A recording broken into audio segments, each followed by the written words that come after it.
Géographie CM2. Dans cette vidéo, nous allons voir comment on se déplace au quotidien dans le monde. Quels sont les différents moyens de transport utilisés suivant les parties de la planète. Nous allons voir tout ça.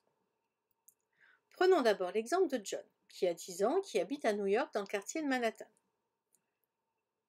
Petit rappel des différents quartiers de New York. Vous voyez donc Manhattan en bleu ciel, Staten Island en bleu marine, Brooklyn, le Queens et le Bronx. On peut voir qu'il y a 2 aéroports à New York. Donc John habite à New York dans le quartier de Manhattan. Chaque jour, un bus passe le prendre devant chez lui pour l'emmener à l'école. C'est les fameux bus jaunes des écoles américaines. Sa mère prend le métro pour se rendre au travail. Il est souvent bondé et plein de gens. Son père, lui, prend les fameux taxis jaunes, mais il arrive souvent en retard à cause des embouteillages. Le dimanche, John se promène dans Central Park. Il prend le ferry pour aller voir ses grands-parents qui habitent à Staten Island, un autre quartier de New York. On peut donc voir que si John marche, c'est principalement pour se promener. Le reste du temps, la famille utilise les transports en commun ou le taxi. Sachant que donc, comme New York est une ville maritime, le bateau, le ferry, fait partie des transports en commun. Voyons à présent le cas de Myriam qui habite à Yaoundouma au Mali. Plusieurs fois par jour, sa maman l'envoie chercher de l'eau au puits à 3 km de là.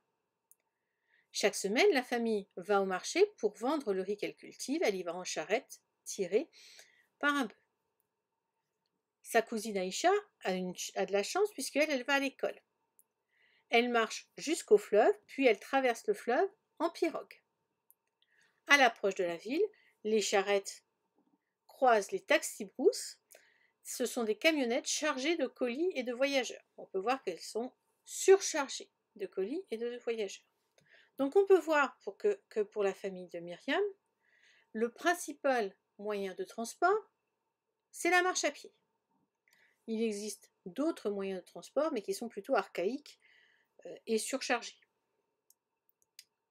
Intéressons-nous à présent à Deepika qui habite New Delhi en Inde. Chaque matin, elle prend le rickshaw pour se rendre à l'école.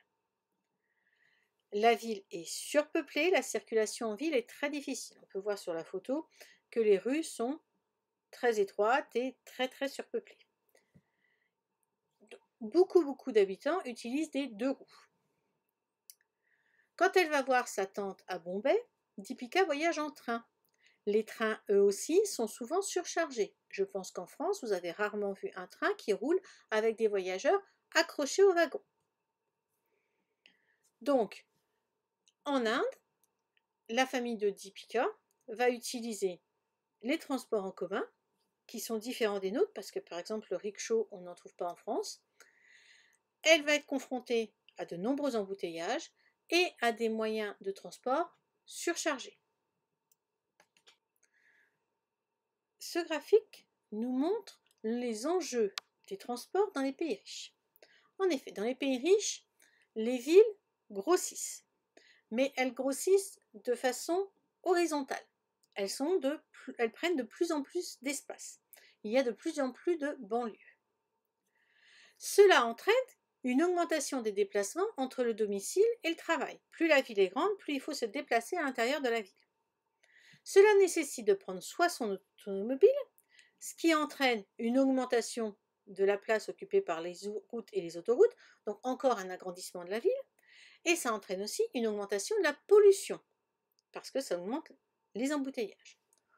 On peut prendre aussi des transports en commun qui permettent de réduire la pollution et les atteintes à l'environnement, mais sachant que eux aussi ont besoin d'infrastructures qui vont faire grossir la ville.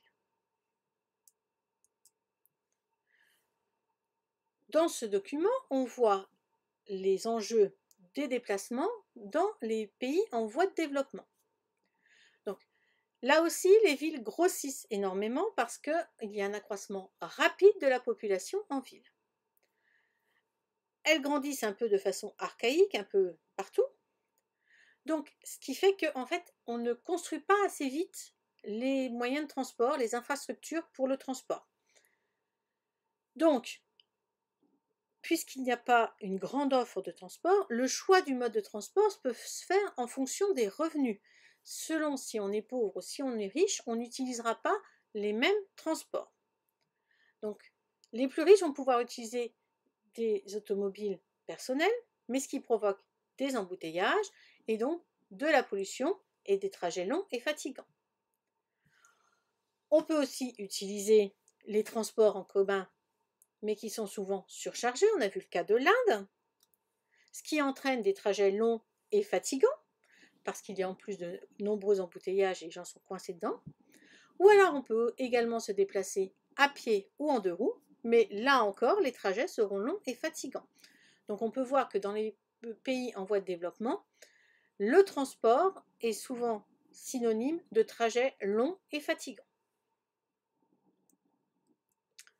On va donc retenir que la façon dont on se déplace varie énormément d'un point à l'autre de la planète. On a bien vu qu'on ne se déplaçait pas de la même façon en France qu'à New York, ou en France qu'au Mali, en Inde.